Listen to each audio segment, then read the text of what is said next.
joining us today. I'm excited to have you for our webinar topic, Your Models, Your Cloud. How do you deploy kick-ass LLMs in your VPC in less than 30 minutes? We're going to tell you all about it, what it takes of a secure sort of environment, how to build awesome models, and we're excited to talk about that today. So a few things as we get started. Let's go to the next slide, Jackie. All right, so just a few logistics here for folks. So one, the lines are muted, but we do encourage interaction. So please post your questions in the Q&A chat. We will answer them throughout. We'll also do a live Q&A with our speakers at the end of the session. So we should be able to get to all your questions. If you have thoughts, questions, put them in the chat. We'll be there active and engaging with you. We do have some polling questions. So let me just start pushing those out.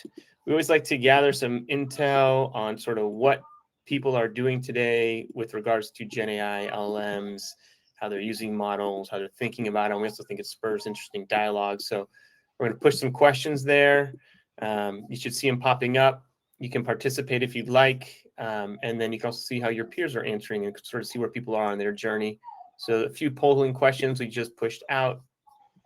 We also, I just pushed out the slides. So if you want to download the slides from today's sessions, you can find them in the handouts tab as well. So check out the polls, check out the handouts, and the chat is there for you to engage.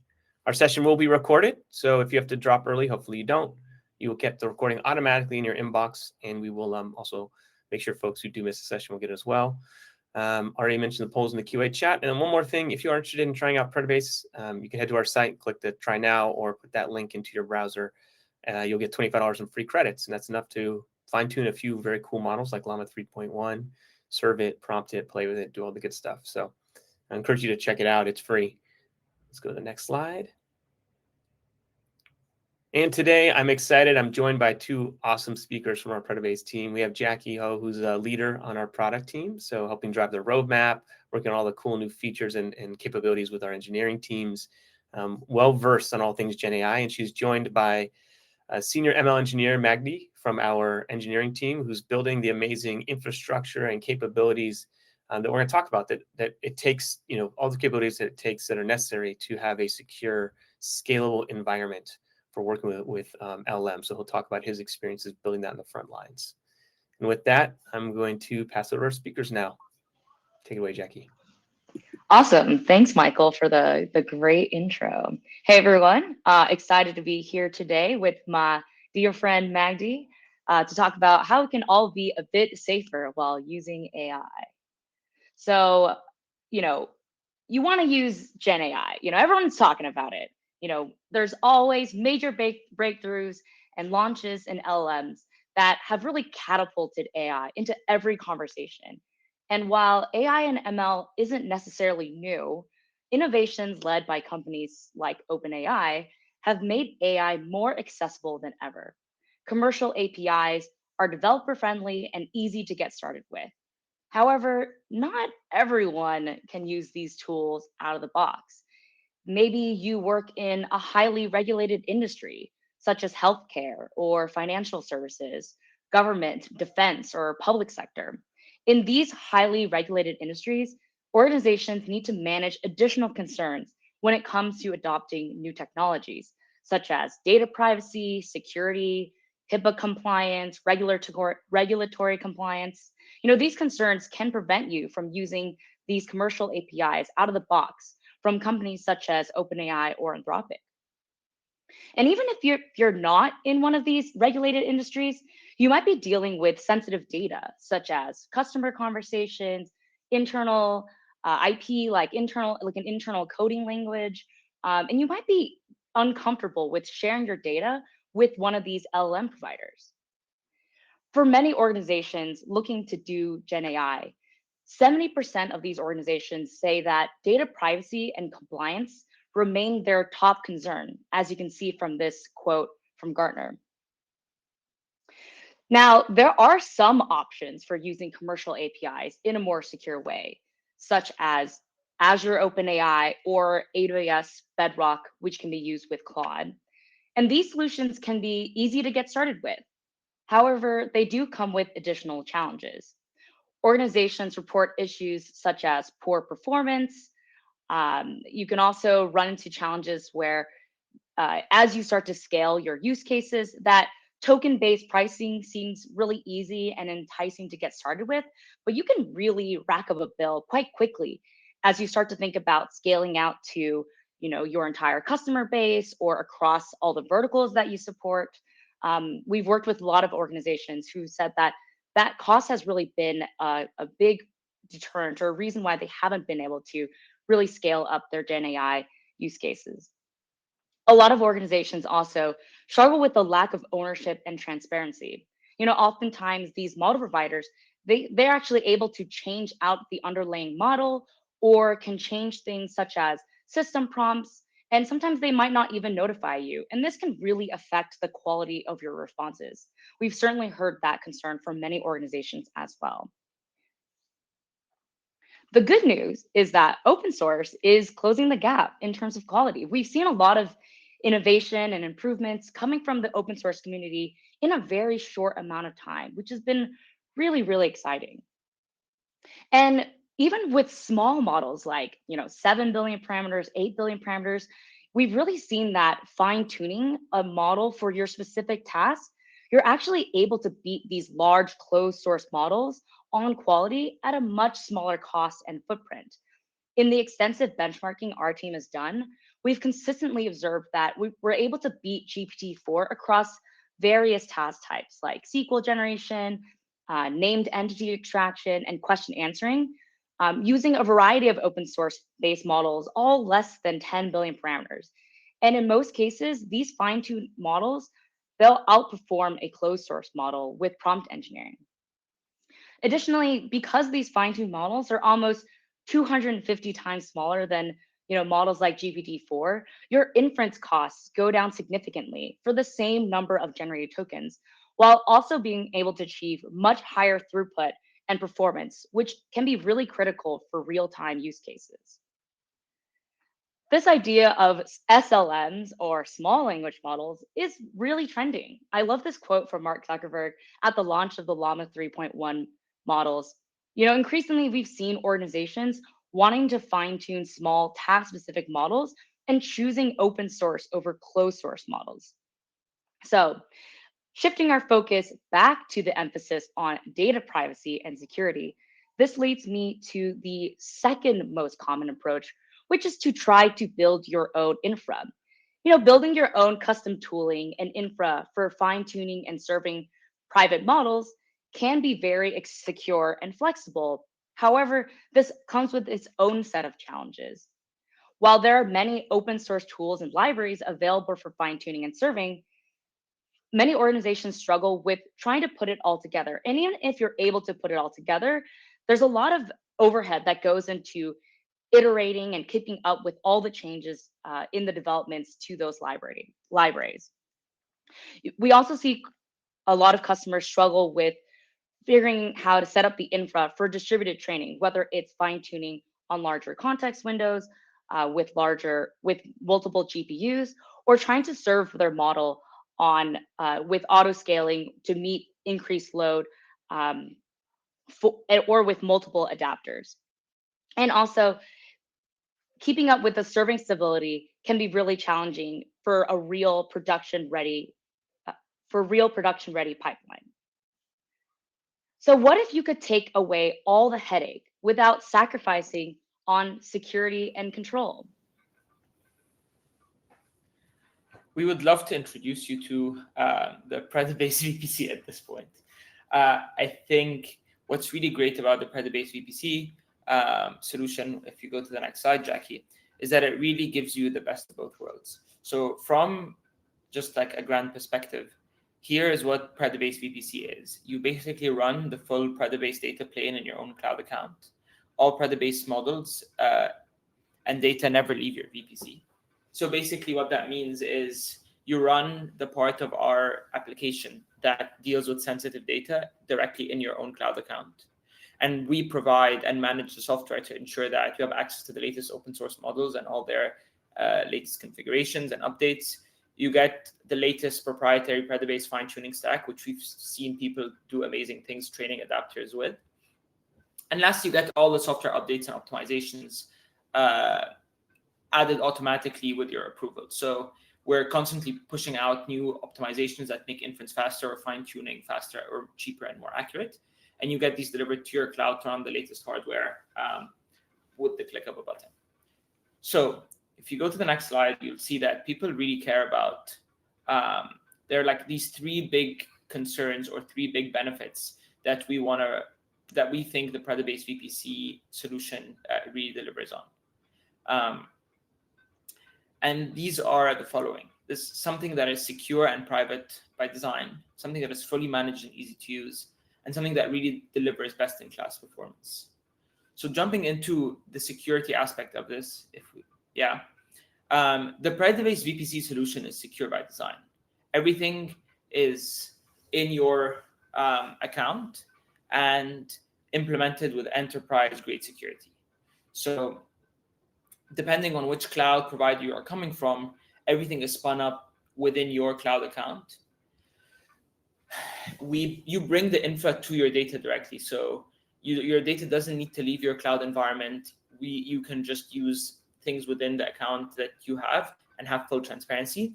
And we don't see anything, only very little information that you trigger by using our UI ever passes through our servers. Otherwise, all training or all inference happens within your cloud environment, and nothing sort of leaves that perimeter. And digging into the architecture a little bit, if we go to the next slide, we have a visual that shows this. And basically, any query that you make via the SDK or the API goes directly into your VPC. So we run our own version of our auth service that authenticates API requests in your data plane, and the URLs that are being used lead directly into an ingress point within your cloud account, which means that any requests to these LLMs or SLMs is happening entirely within your cloud environment. Furthermore, if you are doing fine-tuning and you are connecting any sort of data to your environment, we only read the data directly from our training engines that run within that cloud environment. And so none of that data passes through any Predibase servers. The second benefit that we mentioned was that, and if we go to the next slide for this, is that this is really a production-ready platform that is fully managed and easy to use. So it's built for production. We deploy a full Kubernetes cluster in your cloud account that includes scaling and right-sizing for the different workloads so that you aren't overpaying, but still it really meets the demands of the workloads that you are running. The entire installation process takes less than 25 minutes, and we've spent a lot of time and engineering effort into optimizing the onboarding process for VPC installations. And we use technologies like Terraform and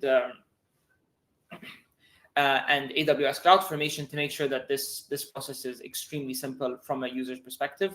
And we usually get on a call and help you do it in very fast. And really, this is an end-to-end GenAI platform that allows you to use data to really go from, hey, I have data, I fine-tuned an adapter for that. I can spin up a deployment that includes that adapter, and I can really start running production-grade inference on that deployment. And we've seen a lot of customers have success with that. So going into the next slide, we'll give you an overview of what this platform looks like. So if we first click, you can the animation, you connect any sort of data set that you care about, that you want to fine tune on, as well as choose the base model that you're going to use. You use our fine tuning stack that has developed has its roots in the Ludwig open source project that allows you to very quickly define a config file and iterate through different versions. You create these model repositories or adapter repositories that allow you to iterate through experiments. So if we go to the next two, and then finally you can deploy using Lorax, which is our proprietary serving it's our open source serving project that we run all our models on, and we'll talk about the benefits of that later. And all of this is built on very scalable infrastructure that is deployed within your cloud. And if we go to the next slide, we'll show you a little bit about what the SDK experience looks like for this entire thing. So let's say you've trained an adapter already. you have a model that is based on the Llama 2 model, you deploy the base model, and then if you click next, you say, hey, I want to fine tune this model on this specific data set using a QLoRa technique. And then the next thing you do is you can very quickly just say, hey, now that my fine-tuned model is ready, I want to query that model. And so using Lorax, you're able to very quickly make a request to that base model, specifying which adapter, and get back a response that uses this adapter to edit to make sure that the response behaves according to your fine-tuning requirements. And then from the UI, this is what you get when you run Predibase VPC, is you get this production-ready and enterprise-grade user experience and user interface. So all of what we've showed you now, you can also do using our UI, which gives you a very intuitive feel on how you want to fine-tune the models and the specific layers of the LLM that you want to target in your adapter fine-tuning, as well as quickly iterate through experiments using our adapter repositories, which allows you to train a few adapters and then see what's going well in your experiments and very quickly keep track of those experiments and try new things while keeping it all in the same place. And we also have a lot of monitoring built in. So if you want to see real-time loss curves or performance metrics as your adapters train on your specific task or data set, you can see that so that you can know how things are going as you are going along. And we provide that same level of monitoring when it comes to inference as well. So if we go to the next slide, you'll see that the same experience exists on the deployment and inference side. So you can deploy a model, you can pick which kind of accelerator you want to use, which kind of GPU, you can pick the quantization levels, and then you can really monitor all the important metrics that are occurring that are tracked with that deployment. So you can track the number of requests, you can track the number of replicas. So if you had to scale beyond one GPU or two GPUs, depending on your settings, and you can track sort of the real-time throughput that this model is performing at. So you really get a lot of information about what's going on within your VPC deployed LLM without sacrificing any of sort of either the security or the convenience, depending on what you choose. And then finally, one of the main benefits that we pride ourselves on at Predibase, which has been a result of a lot of engineering, is the fact that we can really deliver best-in-class both like performance from an accuracy perspective as well as from a latency and throughput perspective. So the first thing that I want to talk about is the accuracy of the results. So using LoRa adapter fine-tuning in Predibase, we are really able to deliver very good results for task-specific LLMs. So one thing you can see here is, on average, that we found that we're able to outperform the Hugging Face defaults by using the Predibase fine-tuning stack. And we've created this public demo that if people want to take a look at, if we go to the next slide, which is LoRaland, where we were able to train a whole host of adapters based on these tasks that we've identified, and it's a really comprehensive demo of how we're able to beat these big models on with task-specific LoRa's. And I encourage you to click the link and play around with it. It can be really cool to see how these small models can perform quite well on tasks that they're fine-tuned. And it certainly convinced a lot of us why a lot of the future of small language models lies within the fine-tuning LoRa specifically. But the other thing that we have done a lot of work on is our inference speed. And so if we go to the next slide, we'll see that we're able to deliver really fast throughput using Turbo LoRa, which is our own, which is what we have done with cutting edge research like speculative decoding as implemented in Lorax. So this allows you really to sidestep a lot of the latency that comes with normal one token at a time based decoding and see speed ups that rival some of the best model vendors out there. And what is really interesting with VPC is that we really are able to take advantage of sort of all of the latest hardware releases and improvements. So if we go to the next slide, recently, sort of one thing that we've all been very excited about is that AWS added sort of general availability of L4s, L40Ss, and H100s, which are sort of one of the latest lines of GPUs out there. The key thing that they provide is they support like FP8 quantization, so using 8-bit quantization. and we've seen remarkable speedups come from that. And this runs within your VPC. So this is another benefit where previously you had to pay a lot of money to get access to H100s, but now you can use these smaller GPUs that still support these cutting edge quantization techniques that really allow for a big speed up. And then lastly, a little bit about Lorax itself, which is our inference open source library. So let's say you have multiple adapters and you want to use them in parallel. The old view of the world is, well, you spin up a base model for each one of these adapters. These base models have billions of parameters. Probably each one needs a GPU. They have billions of parameters. Each one needs a GPU, and each one of those is per adapter. But with Lorax, what you can do is you spin up one base model, and we're able to hot swap the adapters in and out based on the requests, and even have within a single batch different adapters apply to different rows within the batch. So what that means is you really get the benefits of these small models twofold, because you aren't having to replicate them for your different use cases. It's one base small model, and then those adapters are tiny in comparison, so we are able to deliver a lot of performance and cost benefits from there. So yeah, if you haven't checked out Lorax, we have some info on the next slide.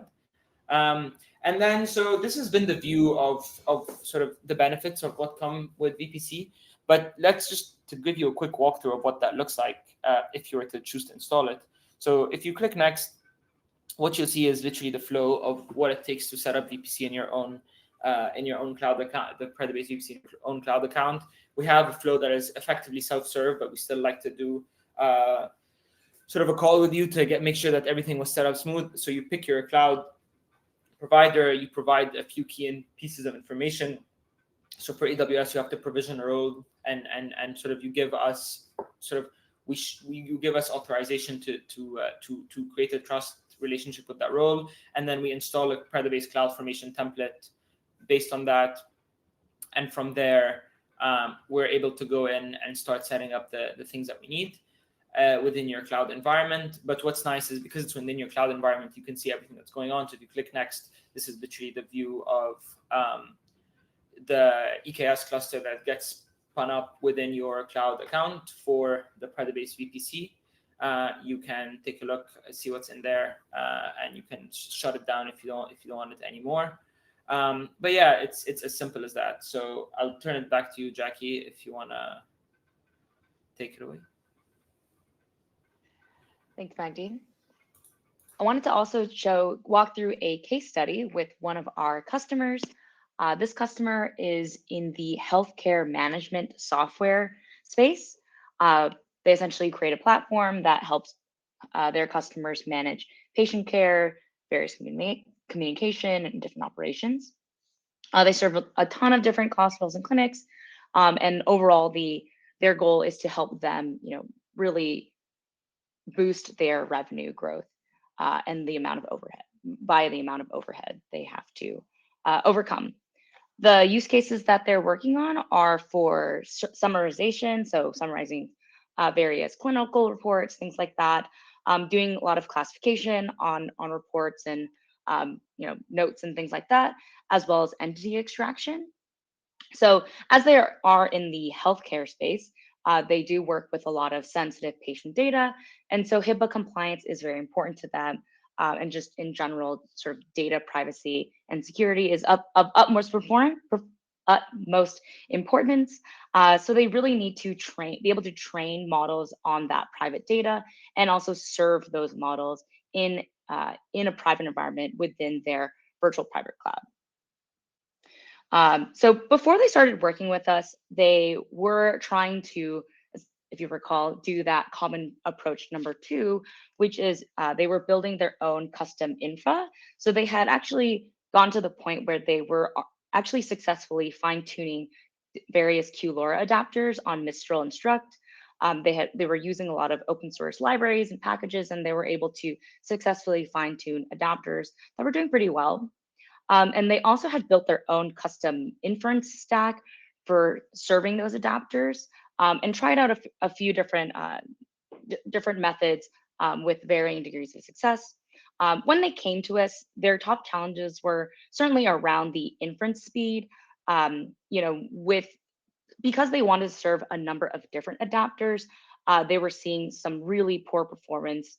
And there were cases where they were able to get better performance by merging the adapter weights with the model weights, but that also affected the quality of their models as well. And so we're really looking for a solution like Lorax, where they're able to serve a number of different adapters on a single base model on a single GPU. They also mentioned having a lot of challenges with just keeping up with all the different updates to different open source packages. There's a lot of new innovation, and sort of trying to keep up with the best in class innovations was certainly a challenge that they experienced. They also were really looking for someone to help them with serving stability, as well as the maintenance of their serving pipeline. Their use case is very spiky. During the day they get increased load, and maybe at night there's sort of less usage. And so they were looking for a way to have an inference platform that could scale up to meet the increased load, and also scale down at times when they didn't need that load to help them save on costs. And they also mentioned that they, were interested in trying out other base models such as Biomistral or MedLlama, which were built sort of for the healthcare space, but were sort of unable to really try those new models out quickly, because each time there was a new model, there was sort of a lot of new tooling that needed to get set up in order to try fine tuning and serving those models. I pulled sort of this quote, which I really love, from one of our first conversations, was that, ideally I would prefer that someone else manages this for me, keeping up my inference server with the latest in the field, keeping my training server up to date, and making sure that my pipelines just remain stable. So what did we do for them? So they worked with us to provision Predibase within their AWS VPC. They deployed a private serverless deployment, which can auto scale from 1 to 4 replicas. They're using an A10G, which is the compute that is one of the GPUs that's available in AWS. This was sort of also pre L40S. They're serving Mistral 7B Instruct, and also they're serving a few different adapters using Lorax, as Maggie mentioned, being able to swap out those adapter weights very easily. And how's that going? So the time, I went back and actually looked at some of our Slack notes, but the provisioning took, really short, at around 20 minutes. And between the time of us sort of, giving them the reins, they were able to spin up a deployment and start testing in less than 24 hours, which is really exciting. And in their testing, they found that they've really dramatically improved their inference times. We saw a 90% speed up on this one use case, which had around 1,000 input tokens. So per request, around a 90% speed up, and sometimes better, which was very exciting to see as well. And the last note about the results was, I found this very interesting, but they originally came to us mostly for help with this on the serving side, but actually now they've also decided to fine tune a lot of adapters within Predibase, just because it's so easy to try different models, to try different parameters, to change out the data set. We provide a lot of controls for you for fine tuning. And so really exciting to see that they've been able to also use Predibase for their fine tuning as well. So to sum it all up, what are the keys to a successful Gen AI infra? If you have these security concerns, we hope that we really showed that there is a solution. If you're looking for something that's secure and private, where you can really ensure that data never leaves your cloud. It's fully managed and easy to use, easy to set up. We push out new releases, constantly. So you're always going to be sure to get the latest and greatest in fine tuning and serving. And we also give you best in class performance. You're able to, we see that people are able to get decent performance with some open source serving tools, but with our innovations that are proprietary, like Turbo LoRa, as well as our improvements that we've added around, such as FP8, we're able to really combine all these things together to give you that best in class performance. which, better accuracy and better performance all in one package, all in your cloud. We hope that is an interesting solution for all of y'all who have these types of concerns. Great. I see Michael rejoined, which means it's time for some Q&A. Yeah, let's go to the next slide here.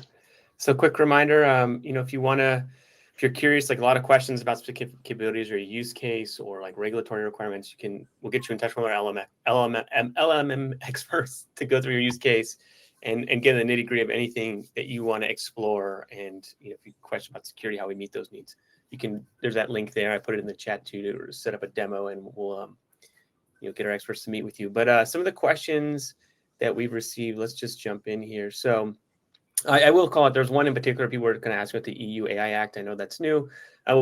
Quick sort of thing to share, like we do meet the requirements of the local jurisdictions where we deploy.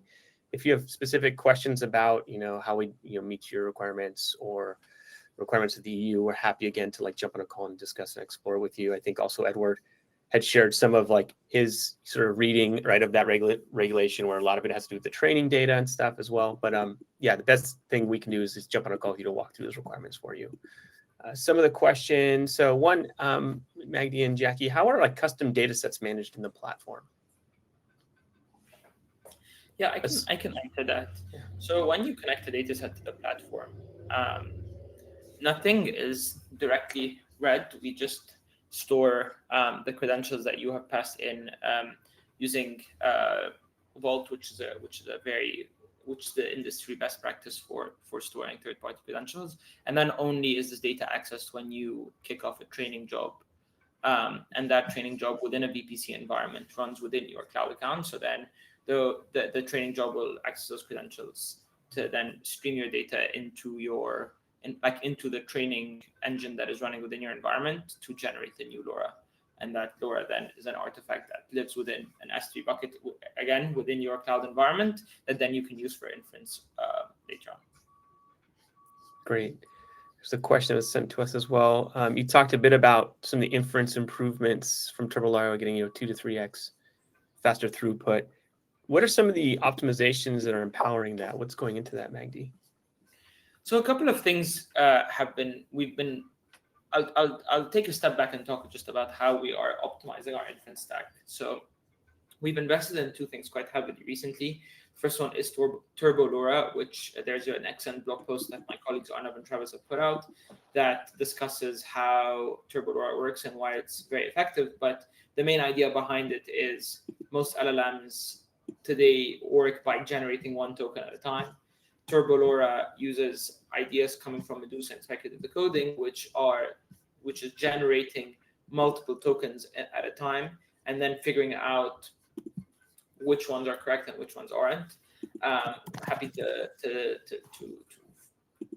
answer any follow-up questions on that, but basically by generating more than one token at a time and then checking which ones are correct, you're able to have these LLMs perform a lot faster. And then the other thing that we've invested a lot in is more interesting ways of doing quantization. So we started doing FP16 quantization very early on, and then recently we spent a lot of time doing FP8 quantization, which is compliant with H100s and the L4 and L40 GPU lines. And what happens in FP8 quantization is that you're using a much smaller representation of the model weights, a much more compressed one, which cuts down on the time it takes to do a lot of the internal model like processing. So that means that to generate new tokens, it's a lot faster because you're doing fewer computations within.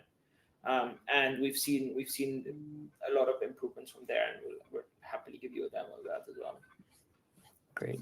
There's a lot of questions about Lorax and like this notion of serving hundreds of fine-tuned LLMs on a single GPU.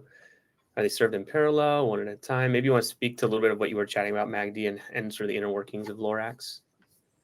Yeah, for sure. So the idea behind Lorax and the main breakthrough there is realizing that the size of the adapters is very small compared to the size of the models. And what we do is we have one base model that is running per GPU or per compute instance. Sometimes they take multiple GPUs, whatever. But let's say you're using like a Mistral model or a Mistral or a big Mistral model. what you would have is you'd have that model running, and then anytime a new request comes in, you say, hey, I want this request to run with this adapter, or maybe I want this request to run against the base model. And these requests are all batched with the adapters that they want to be run with. And then that single batch includes multiple, like heterogeneous adapters as well. So effectively what ends up happening is through a single run through the model, you're able to apply the correct adapters to the correct rows within your batch. And so long story short, you can in real time get responses from the model for different queries that are using different adapters simultaneously, which means that you are able to use up to hundreds of these adapters at the same time without paying any incremental cost, because we are able to store all these adapters at the same time and load them in and out of GPU memory very, very quickly. And sometimes we keep them around. We do a lot of caching to make sure that, hey, for a request with an adapter that comes in, it runs instantly, like very quickly. And if you make 5 requests for 5 different adapters, those are probably already on the device, and so they run directly. No waiting is needed. Nice. And I think we covered some of this in the webinar, but just to recap, someone asked, is our stack deployed in the VPC? Do you make any calls to the Predibase app? Let me just clarify that again. Yeah, so it is deployed within your VPC. The only calls that are made to the Predibase app are when you are using the Predibase UI. However, any use of the Predibase SDK or API for any data sensitive requests go directly to your VPC and out. So there is a way that once you set it up for any data sensitive workflows, nothing goes through our control plane. You can also have the ability to deprovision that environment from the UI as well if your requirements change for any reason. But there's a high amount of attention given to making sure that everything is isolated within your environment. Got it. There was another question someone had about TurboLoRa pricing. There's a charge for using TurboLoRa. You can see it on what those costs are on breakdowns on our pricing page. But actually, like once you put those models and start to serve them in inference, there's no additional charge for using a fine-tuned LoRa and TurboLoRa, and it actually can likely bring your inference costs down. But another good, if you want to learn more about that or see it in action, happy to set up a demo with you. What do you guys see as like? Part of the reason, yeah. I was just going to say, part of the reason why actually we have made the fine-tuning cost slightly higher for TurboLoRa is that it actually just takes longer to train. So it costs us more money to train it. So it's not like anything super sneaky, like just trying to capture the effort it takes to actually train some of these adapters. Awesome. What are some of the main motivations you guys see for people adopting Predibase? It's a good question. I think there are a lot of tools out there. And so I would say like most of our customers have tried these tools and, have been able to see some success with, fine-tuning small language models. But I think when you start to think about putting it into production and really having it in a production-ready serving stack, there's just so many challenges that you'll need to figure out, whether it's the Lorax story with, how do I have a ton of different adapters and how am I able to effectively swap them around? Like, I often think like, I'm not an engineer, I'm a product person, but I see the amount of effort that goes into handling all the types of infrastructure issues that can come up with serving. And, the team has really covered so much ground as far as all the weird edge cases that you might run into. And so I think our customers are really coming to us for that expertise in serving. And then on the fine tuning side, again, like people are able to get some success, like for example, with the Hugging Face defaults as Magdi showed. But the team, our machine learning team, we are constantly looking at the latest research, and we're constantly thinking about how we can continue to improve on quality, give you better control, maybe even improve some of those other issues around like not having enough training data.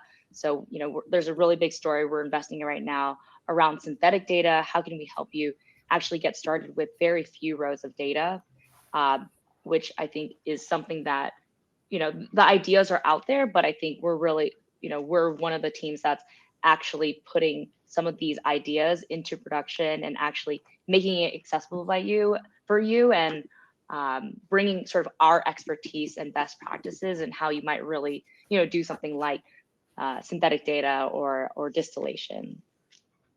Awesome. Maybe one more question. Are there some common use cases or patterns when people like adopt Predibase that you're seeing for fine-tuned models or the platform in general?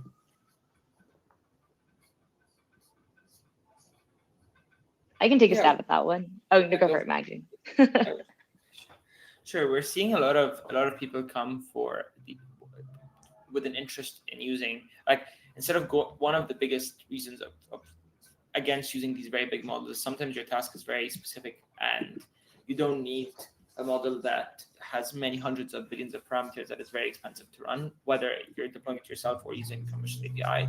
And so for these task-specific things like named entity recognition or smaller task-specific things, using an SLM that is fine-tuned gives you much better performance at a much more attractive price point. And so we've seen a lot of our customers find a lot of success with these kinds of use cases. Yeah, I would say, definitely +1 to that. I think probably the most common use case is something around classification, whether it's multi-class or binary. And yeah, it's, training the model on some very custom data for your specific organization to do something really, really, really, really narrow like classification, and be able to do it very quickly. That's probably the most common, but we definitely see things like, code generation or structure output generation, like JSON generation as well. Awesome. All right, I think that wraps up our questions. I want to thank our speakers for all the great content. I want to thank everybody for joining us today, and we will definitely share the content, the replay afterwards. And we look forward to seeing you on our next webinar. Thank you, everybody. Cheers.